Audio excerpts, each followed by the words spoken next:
Sean todos muy bienvenidos al taller del día de hoy. Vamos a estar hablando sobre la confección del formulario 22 ya con miras al año tributario 2025.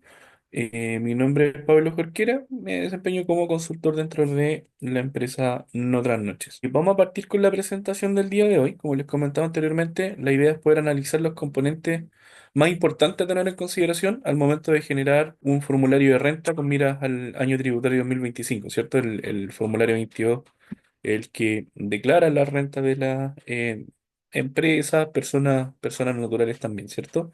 El objetivo es poder analizar, identificar los recuadros del formulario 22 que se deben completar según el régimen tributario de cada contribuyente. Ahí es importante conocer, según el régimen al que esté sujeto el contribuyente, cuáles van a ser los recuadros que vamos a tener que completar en el formulario 22, ¿cierto?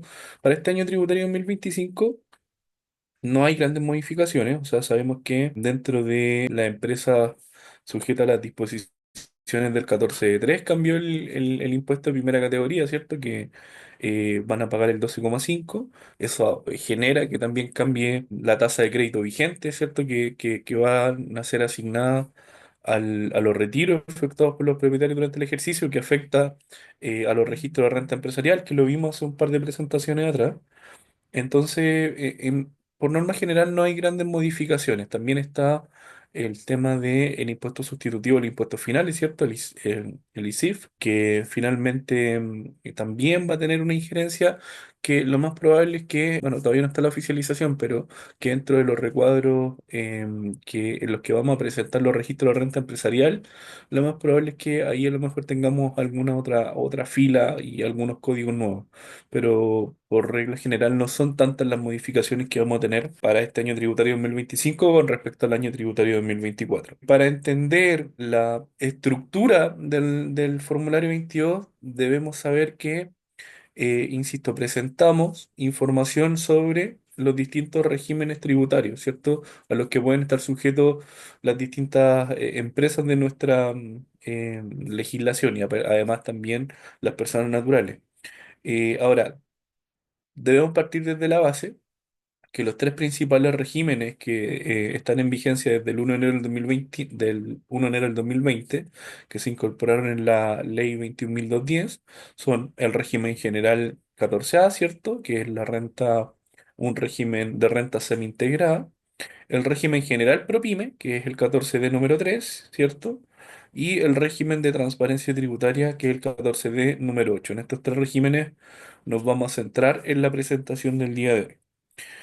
El régimen general 14A, el régimen semi-integrado, deben llevar los siguientes registros tributarios, ¿cierto? Deben generar una renta líquida imponible, donde determinan el resultado tributario de la empresa y del año tributario en curso, ¿cierto? O el año comercial entre el 1 de enero y el 31 de diciembre se calcula un resultado, ¿cierto? Y ese resultado lo vamos a declarar en el año tributario 2025. Sobre la renta líquida imponible calculamos el impuesto de primera categoría que va a pagar la empresa, ¿cierto? Que para el caso de las empresas que están sujetas a las disposiciones del 14A va a ser un 27%. También deben llevar el registro del capital propio tributario, de la renta afecta impuestos y los registros de renta empresarial, ¿cierto? Que hemos visto en detalle y lo que estábamos conversando hace un ratito, en presentaciones anteriores, hemos visto la renta líquida imponible, ¿cierto? El detalle de la renta líquida imponible, del cálculo del capital propio tributario, la renta afecta impuestos y los registros de renta empresarial. En el caso del régimen general PROPYME, deben llevar también una estructura que es bastante similar. Em, en el 14A hablábamos de la renta líquida imponible, acá vamos a hablar de la base imponible en base percibida, ¿cierto? Que lo hemos conversado también, de qué se trata o cuál es la diferencia entre uno y otro.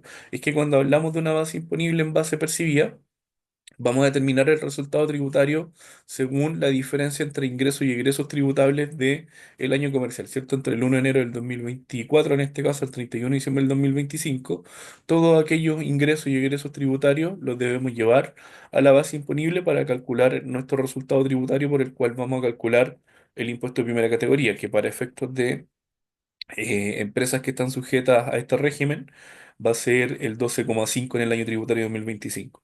Después está el capital propio tributario simplificado, la renta afecta impuestos y los registros de renta empresarial. Si hacemos la comparativa entre el 14A y el 14D3, la estructura es prácticamente la misma. Renta líquida, capital propio, renta afecta impuestos, registro de renta empresarial. ¿Cuál es la principal diferencia entre uno y otro régimen? Es que en el caso del 14A, em, la base tributaria o los resultados a los que vamos a llegar en estos cálculos o registros tributarios están en base de vengada. ¿Qué quiere decir eso? Que en el momento en el que yo reconozco una obligación y la contabilizo, en ese momento em, me afecta el balance, ¿cierto? Y a través de esa afectación al balance voy a determinar mi resultado tributario también. Eso quiere decir que, por ejemplo, en el caso del registro de una venta, yo puedo emitir una factura de venta, esa factura de venta la contabilizo, ¿cierto? Que una contabilización normal de una factura de venta o una normal o una común puede ser la cuenta clientes contra la cuenta venta o ingresos por venta y el IVA débito fiscal si es que está afecta a IVA, ¿cierto? Por lo tanto, en el momento en el que yo registro esa contabilización de esa factura de venta, afecta inmediatamente el resultado, ¿cierto? Por lo tanto, esa venta, en el momento en el que yo la contabilizo, afecta el resultado y por lo tanto varía el resultado tributario. Varía tanto el resultado financiero porque afecta el balance, como el resultado tributario porque la renta líquida imponible parte con el resultado financiero. ¿Cierto? En el caso de el régimen general ProPyme, con el mismo escenario, en el momento en el que yo emito esa factura de venta, también la voy a contabilizar cliente, ingresos por venta, IVA débito fiscal, ¿cierto?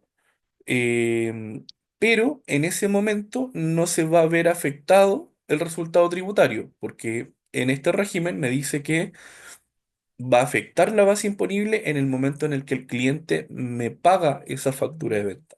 Entonces se podría dar, sobre todo ahora que estamos en diciembre, yo emito una factura de venta, pero si la emito y el pago es con crédito a 30 días, en el momento en el que en el 14 de 3 va a afectar a la renta, va a ser en el año tributario siguiente, porque si la pagan en enero, por ejemplo, en enero del 2025, esa factura va a tributar o va a afectar la base imponible que va a pagar su impuesto en el año tributario 2026, ¿cierto? Entonces esa es la principal diferencia entre uno y otro régimen. Después son la misma estructura: determinación del resultado tributario, determinación de los cambios en el patrimonio que lo reflejamos con el capital propio tributario, la determinación de la renta afecta impuesto, que es el aumento y las disminuciones de aquellas rentas que también aumentan o disminuyen el patrimonio a través de utilidades tributarias positivas o negativas, y los registros de renta empresarial. Sigamos avanzando. El régimen de transparencia tributaria debe llevar el control de la determinación del resultado tributario en base percibida. Acá también tenemos el registro de la base imponible a través de ingresos percibidos menos egresos efectivamente pagados y capital propio tributario simplificado. Acá es una estructura diferente, ¿cierto? Solamente vamos a tener la determinación de la base imponible y el capital propio. ¿Y cuál es la lógica de que acá sea una estructura más acotada? Que el régimen de transparencia tributaria está exenta del pago de impuestos de primera categoría, ¿cierto? Por lo tanto, no debe llevar un registro de renta afecta a impuestos y por lo mismo tampoco se genera la obligación o no van a tener que determinar los registros de renta empresarial. En el momento en el que yo determino mi base imponible, que también es ingresos efectivamente percibidos menos egresos efectivamente pagados, ese resultado tributario se asigna, se atribuye a los propietarios. Por lo tanto, en ese momento queda cumplida también la obligación tributaria de tanto la empresa como de los propietarios. Entonces, entender esa primera estructura de los registros tributarios que deben llevar cada uno de los regímenes es importante porque toda esta información posteriormente la vamos a vaciar dentro del formulario 22, ¿cierto? Después, el flujo del registro tributario debiese ser, por norma general, el siguiente. Partimos con el registro contable, ¿cierto? El registro contable nos da origen al balance. Importante el balance porque para efecto del formulario 22, datos del balance los vamos a incorporar en el recuadro número 6. Después tenemos la renta líquida disponible, que en el caso de empresas 14A se van a declarar en el recuadro 12, en el caso de las 14 de 3 en el recuadro número 17 y en el caso de las 14 de 8 en el recuadro número 22. Después está el capital propio tributario, la renta de afecto impuesto y los registros de renta empresarial. Toda esta información la vamos a traspasar posteriormente al formulario 22. Y vamos a ir viendo en qué recuadro va cada uno de los registros, ¿ya? Entonces acá tenemos un índice del formulario 22, donde vamos a partir con la base que, bueno, acá no aparece, pero podríamos llamar recuadro cero o el anverso del formulario 22, que tiene los datos generales sobre los ingresos que van a afectarse con el impuesto global complementario y también ingresos o créditos que estén disponibles para el pago del impuesto de primera categoría, ¿cierto? Pero finalmente el anverso resume o la mayoría de la información que vamos a encontrar dentro de estos recuadros, porque por ejemplo, en el recuadro número uno vamos a partir con honorario, ¿cierto? Que afecta directamente el impuesto global complementario. Cuando hablamos de impuesto global complementario, de inmediato entendemos que estamos hablando de personas naturales, ¿cierto? Después tenemos en el recuadro 2 la determinación del mayor o menor valor obtenido por la enajenación de bienes raíces situados en Chile, afectados por personas naturales y no asignados a empresa individual. Acá también hablamos del global complementario. El recuadro número 3 que tiene datos sobre instrumentos de ahorro acogido al ex artículo 57 bis, ¿cierto? Enajenación de acciones, derechos sociales, cuotas de fondos mutuos y o de inversión, que está en el recuadro número 4. En el recuadro número 5 créditos por ingresos diferidos de propietarios de empresas de régimen de transparencia tributaria. Y en el recuadro número 24 el pago de préstamo a tasa cero percibido en el año comercial 2020-2021. Todos estos recuadros están sujetos a las disposiciones de el cálculo del global complementario. ¿Ya? Entonces, sigamos avanzando. Posteriormente, tenemos el recuadro 6, 7, 8 y 9 que van a ser comunes. Por ejemplo, en el recuadro número 6 podríamos informar datos informativos sobre el balance. Por lo tanto, podrían completar información tanto empresas 14A, 14 de 3 y 14 de 8. En el recuadro 7, ingresos diferidos y saldos pendientes de amortización, que también es común de los tres regímenes tributarios. En el recuadro 8, la información sobre donación y crédito o rebajo imputable al impuesto de primera categoría, que va a estar, podría llegar a darse el escenario y tenerlo que declarar a empresas 14A y 14 de 3. Y el registro del FUR también que va a estar, es común entre el 14A y 14 de 3. No son recuadros obligatorios de ingresar información, a excepción del recuadro 6, donde sí debiésemos ingresar los datos del balance, ¿cierto? Después, lo mismo con el recuadro 10 y 11. Está el recuadro que es sobre la depreciación, ¿cierto? El recuadro 10 que debiese ser utilizado por empresas 14A, siempre y cuando tengan un control del activo fijo, que debiesen llevar el control del activo fijo siempre y cuando tengan dentro de su empresa activo fijo. El recuadro 11 que habla sobre el royalty minero, que también afecta solamente a las 14A. Recuadros 12, 13, 14, 15 y 16, que acá también es exclusivo para empresas 14A y es donde se va a situar la mayor parte de la información. Porque en el recuadro 12 tenemos la base imponible primera categoría, o sea, la renta líquida imponible. En el recuadro 13 la determinación del RAI, del artículo 14A. En el recuadro 14 la razonabilidad del capital propio. En el recuadro 15, el registro tributario de renta empresarial y movimientos del STUT, ¿cierto? Que netamente registro de renta empresarial. Y vinculado con el registro de renta empresarial también está el recuadro 16 con el registro SAC, ¿cierto? Los saldos acumulados de crédito. Posteriormente, para efectos de empresas sujetas a las disposiciones del 14 de 3, está el recuadro 17 con la base imponible, recuadro 18 con la determinación del RAI, recuadro 19, capital propio simplificado, recuadro 2021 con los registros de renta empresarial, un recuadro 20 con los movimientos del STUT y bueno, el RAI y las columnas de la renta exenta. Y en el recuadro 21 el saldo acumulado de crédito. Acá repetimos que la estructura es prácticamente la misma para 14A y 14 de 3. Las diferenciaciones están en cómo determinan algunos resultados tributarios. Y después en el recuadro 22 y 23 tenemos la base imponible de las empresas 14 de 8 y el capital propio simplificado también de empresas sujetas a las disposiciones del 14 de 8. ¿Ya? Entonces, eso es lo primero que debemos tener en visualización. Entender la naturaleza de la empresa en la cual vamos a presentar la renta para que podamos entender cuáles van a ser los recuadros que vamos a completar según su régimen de tributación. Partimos entonces, la renta líquida imponible en estos contribuyentes, estamos hablando del 14A, se calcula en base de vengada, ¿cierto? Y se debe informar en el recuadro 12 del formulario 22, donde en primera instancia se informa la composición del resultado financiero del ejercicio y posteriormente se informan los ajustes al resultado financiero, que son los agregados y las deducciones.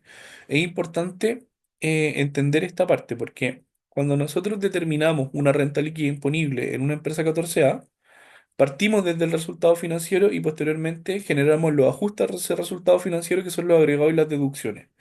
¿Cómo lo interpreta en ese caso el formulario 22? Teniendo primero esta sección donde vamos a desglosar el resultado financiero. Y cuando hablamos de desglosar el resultado financiero inmediato, debiésemos pensar que el resultado financiero proviene de un estado de resultado, ¿cierto?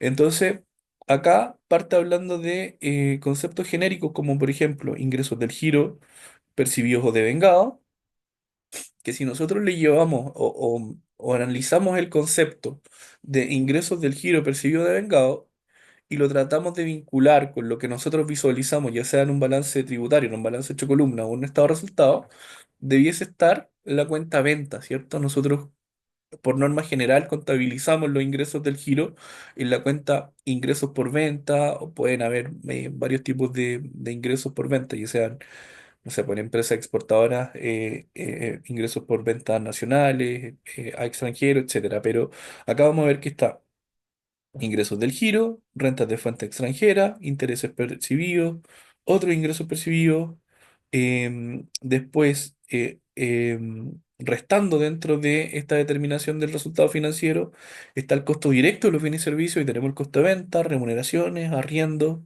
etcétera. Cuando nosotros vemos esta primera sección del formulario, perdón, del recuadro 12, entendemos que debemos desglosar el estado de resultado. Es un estado de resultado, por lo tanto, a esta línea, al código 1612, que es el resultado financiero, debiésemos llegar al mismo resultado que determinamos a través de un balance o a través de un estado de resultado.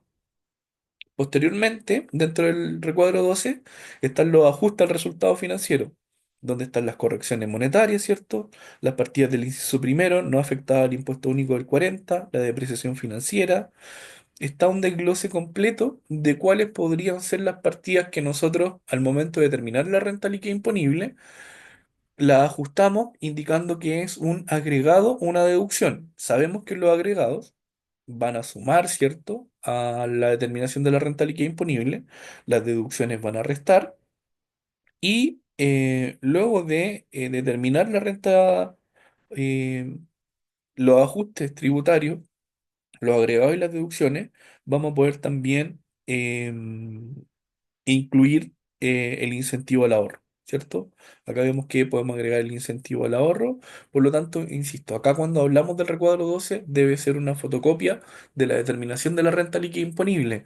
Y ahí también hay una vinculación con las declaraciones juradas, ¿cierto? Porque cuando hablamos de una empresa sujeta a las disposiciones del 14A, entendemos que debe presentar su declaración jurada 1926, la 1926 que desglosa también el resultado financiero y lo ajusta al resultado financiero, que son los agregados y las deducciones, finalmente es la renta líquida imponible, ¿cierto? Entonces el recuadro 12 debiese estar cuadrado con la DJ 1926.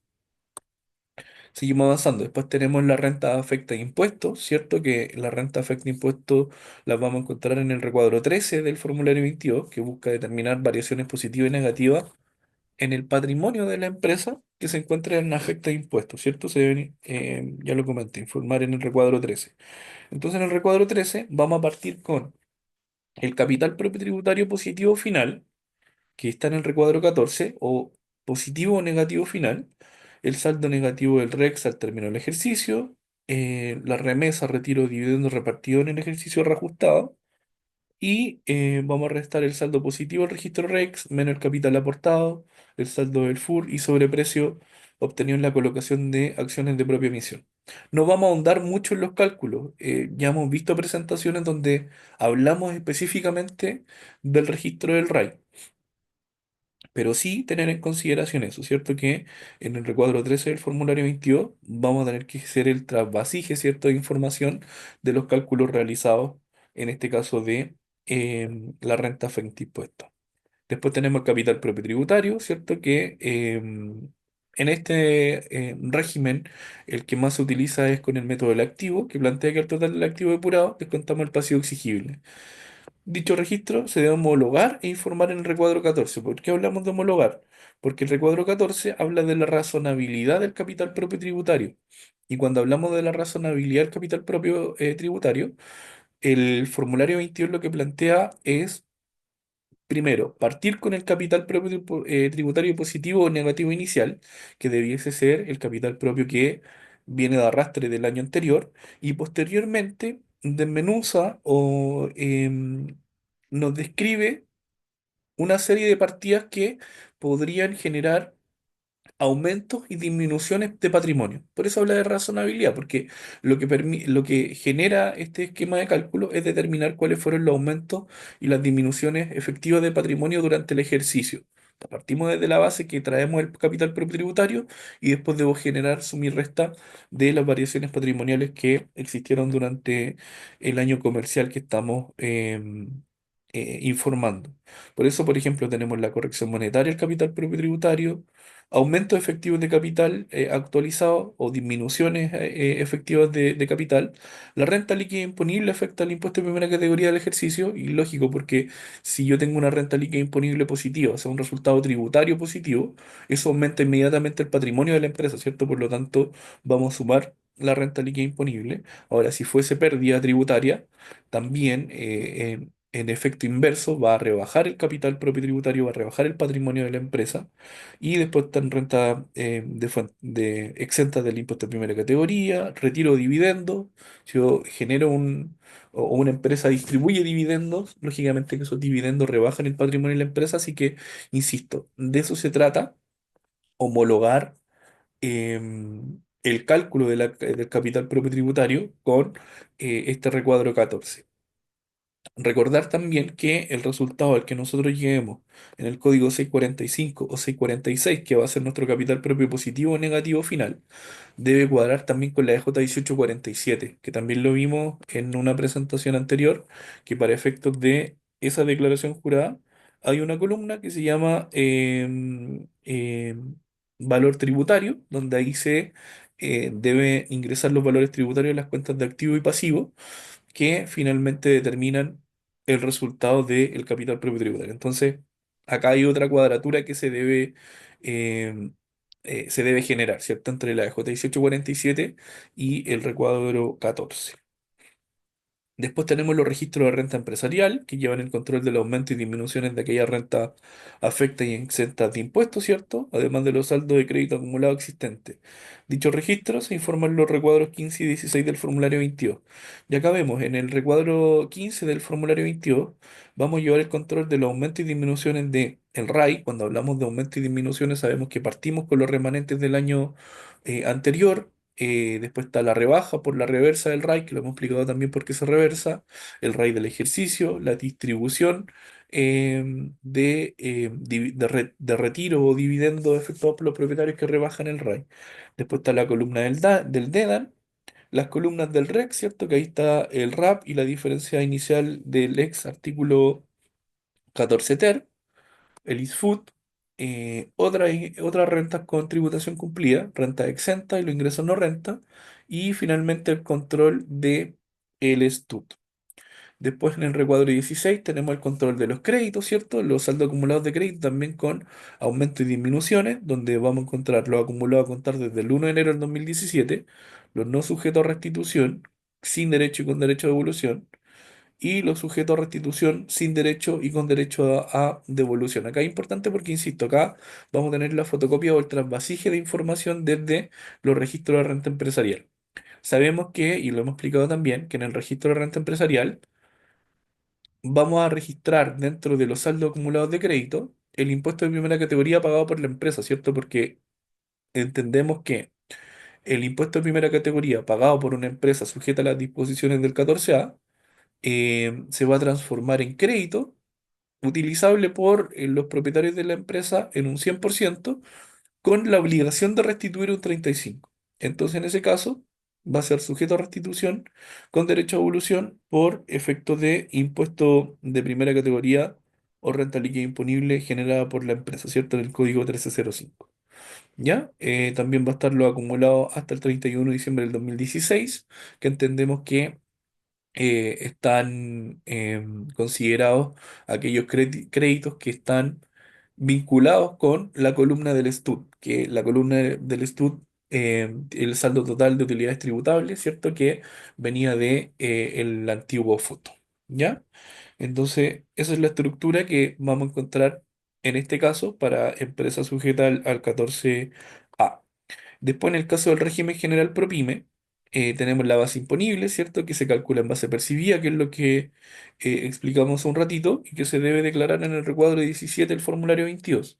En este caso, la estructura de el recuadro 17 va a tener una lista de ingresos, ¿cierto? Ingresos tributarios, por eso acá tenemos ingresos del giro devengado en ejercicio anterior y percibido en el actual, que aplicaría el ejemplo que di hace un ratito con la venta que se factura en diciembre pero se paga en enero, rentas de fuente extranjera, intereses, etcétera, ¿cierto? Determinamos primero que todo un total de ingresos y posteriormente está el listado de egresos. Está, por ejemplo, existencia y insumos y servicios del negocio pagado, existencias devengadas en ejercicio anterior y pagadas en el ejercicio actual, gastos de renta extranjera, remuneraciones, honorarios pagados, y acá siempre entendemos que van a ser egresos efectivamente pagados durante el ejercicio. Entonces, con la determinación de el total de ingresos y el total de egresos, nos va a entregar una base imponible a la que debemos realizar el ajuste por los gastos rechazados, ¿cierto?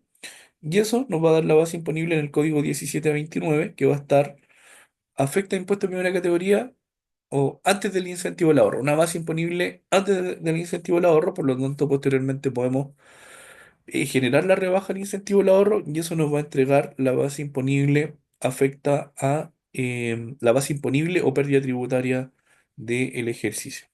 ¿Ya? Entonces esa es la estructura en este caso de el recuadro 17. Después tenemos la estructura del capital propio simplificado, ¿cierto? Que para contribuyentes acogidos que están acogidos al régimen PROPYME, se debe informar en el recuadro 19 del formulario 22. Acá en el recuadro 19 es bastante similar a la estructura de la razonabilidad del capital propio tributario, porque acá también vamos a encontrar una serie de partidas que buscan mostrar e identificar cuáles fueron las variaciones positivas y negativas de patrimonio durante el ejercicio, donde también vamos a partir con el capital propio tributario simplificado positivo o negativo inicial, ¿cierto? Que debiese ser el saldo final del año anterior, o en el caso de empresas que han comenzado, iniciado actividades posteriores al 1 de enero del 2024, tendríamos que informar el capital aportado en el código 1364. Después están aumentos o disminuciones efectivas de capital. La base imponible afecta a impuesto de primera categoría, ¿cierto? Que es un aumento de patrimonio o la pérdida tributaria del ejercicio, que sería una disminución.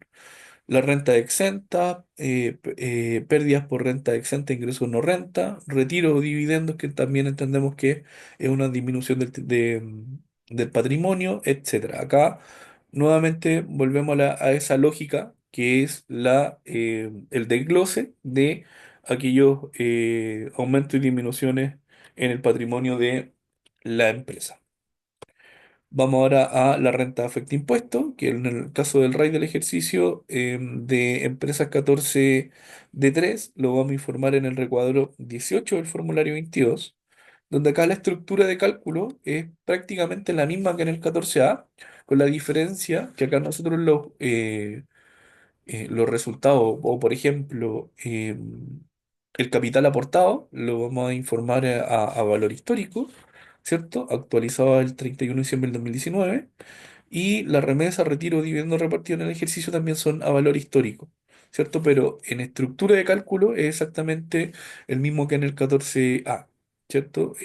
Donde partimos con el capital propio simplificado, positivo, negativo, donde vamos a sumar el saldo negativo del registro REX, donde vamos a sumar los retiros, dividendos efectuados durante el ejercicio, y vamos a rebajar el saldo positivo del REX, el capital aportado, el FUR y el sobreprecio obtenido en la colocación de acciones de propia emisión.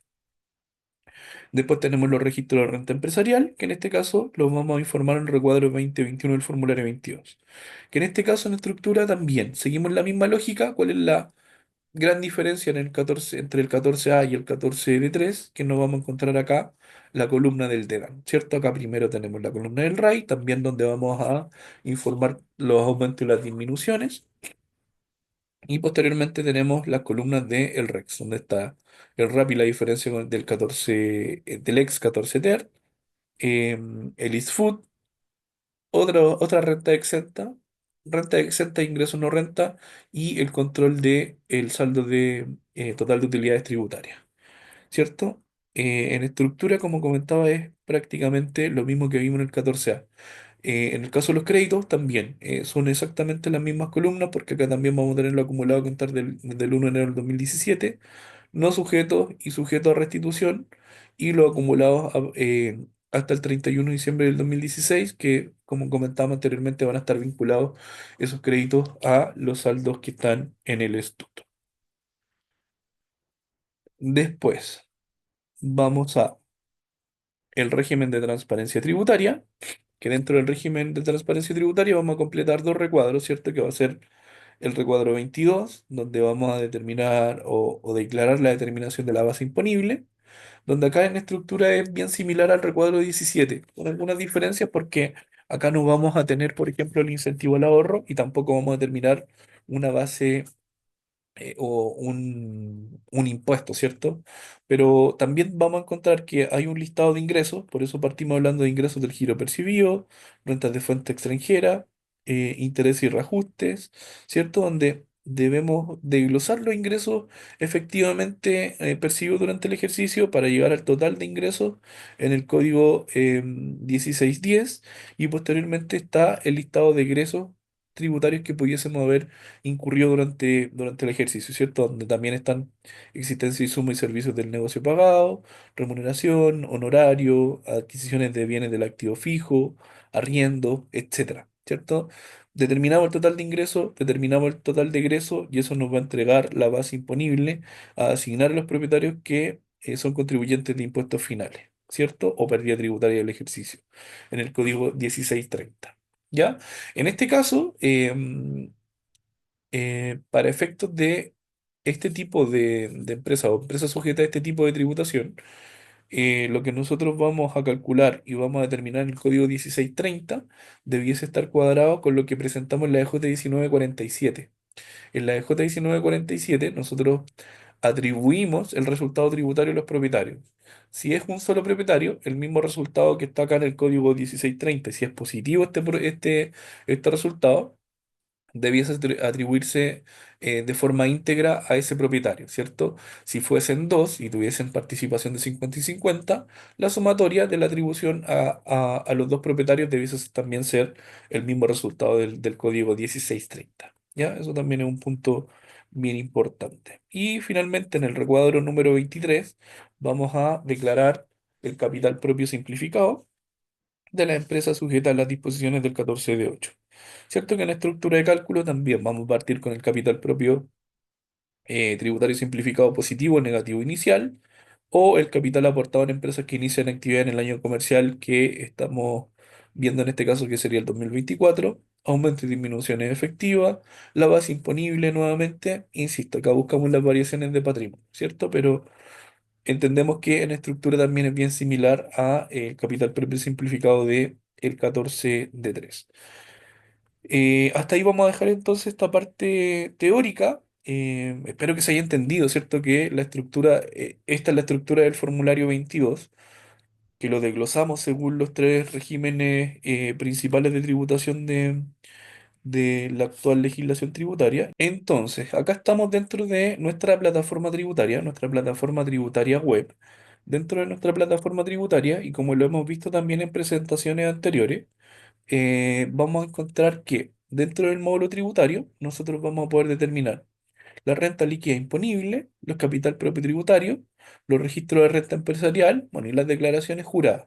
Sabemos que para el caso de empresas que están sujetas a las disposiciones del 14 de 3, la renta líquida imponible se determina a través del resultado tributario según diferencia entre ingreso y egreso, ¿cierto? Que lo vimos.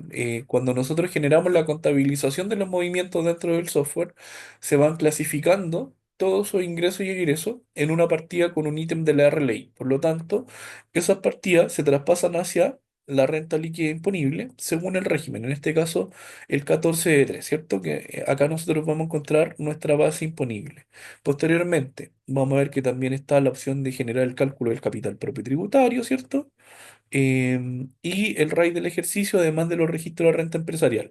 ¿Por qué muestro todas estas pantallas antes del formulario 22? Porque una de las fortalezas que en ese sentido tiene el software es que a través de ir generando cada uno de estos cálculos que parten en el registro contable, al tenerlo ya identificado dentro del software, y si nosotros vemos, por ejemplo, el capital propio simplificado, tiene exactamente las mismas líneas que la determinación de el capital propio según el recuadro, en este caso 19 del formulario 22. Entonces, si yo tengo la renta líquida imponible calculada con el sistema, el capital propio, la renta afecta impuestos y los registros de renta empresarial, toda esa información va a ir o se va a traspasar hacia el formulario 22. Por lo tanto, nosotros vamos a entregar una propuesta de formulario 22 con toda esa información ya completa. Acá vemos que está el registro de renta empresarial, ¿cierto? Entonces, cuando nosotros vamos a la opción de módulo tributario, formulario 22, seleccionamos el año tributario y acá en la parte superior vamos a tener dos opciones de traspaso. Traspasos de el capital propio de la renta líquida y el RAI, y el otro traspaso que se va a traspasar desde los registros de renta empresarial. Por lo tanto, el software va a tener la información dentro de el recuadro 17, ¿cierto? Acá vemos que aparece toda la información de la renta líquida imponible o la base imponible determinada de esta empresa. Posteriormente está el recuadro 18 con la determinación del RAI, el recuadro 19 con la determinación del capital propio simplificado, y los recuadros 19, perdón, 2021 con la información sobre los registros de renta empresarial. ¿Ya? Entonces, toda esa información el sistema la va a completar de forma automática con haber hecho todo el ciclo completo dentro del software, ¿cierto? No obstante, igualmente este formulario 22 trabaja como formulario en pantalla. O sea, si yo necesitara, no tuviese los registros tributarios ingresados dentro del software, no tengo información de traspaso, las casillas son de carácter editable. Ustedes podrían agregar información que va a ir, lógicamente, en pos los cálculos de, el formulario 22. ¿Ya? Lo mismo con empresas 14A y 14 de 8. Es necesario tener completos los registros tributarios de esa empresa, ¿cierto? Y con la información de los registros tributarios vamos a poder cargar, en este caso, el formulario 22. Por ejemplo, acá vamos a ir a una empresa que está dentro del 14 de 8. que en el 14 de 8 sabíamos que debiésemos tener información en el recuadro 21, perdón, en el recuadro 22, que es la base imponible, y el recuadro número 23, que es donde tenemos el capital propio simplificado. ¿Cierto? También tenemos la estructura del traspaso de información. En este caso, lógicamente, que no vamos a traer información sobre o desde los registros de renta empresarial. Y finalmente lo mismo con empresas de 14A, ¿cierto? Que estén dentro de el régimen 14A, el régimen semi-integrado. También está la lógica del traspaso de información según estas opciones que aparecen acá. Podemos llevar también el formulario 22 a un Excel y podemos generar a través del TXT, le vamos a permitir generar un archivo que va a ser compatible con el servicio de impuestos internos. O sea, ustedes descargan un archivo TXT y ese archivo, en el momento de ir a la opción de declarar renta, eh, Servicio de Impuestos Internos tiene la opción de enviar a través de otro medio, me parece que dice el formulario 22. Entonces ustedes cargan este TXT y este TXT le carga de forma automática el formulario 22 que entrega Servicio de Impuestos Internos. Entonces acá vamos a ver que vamos a tener información en los recuadros 12, ¿cierto? Primero que todo en la renta líquida imponible. Posteriormente vamos a tener información en el recuadro 13, ¿cierto? Que era la determinación del RAI del ejercicio. Recuadro 14, perdón, con la razonabilidad del capital propio tributario. Recuadro 15 y recuadro 16 con los registros de renta empresarial. ¿Cierto? Además, en el anverso va a estar el resultado tributario con la base imponible y el impuesto por pagar. ¿Ya?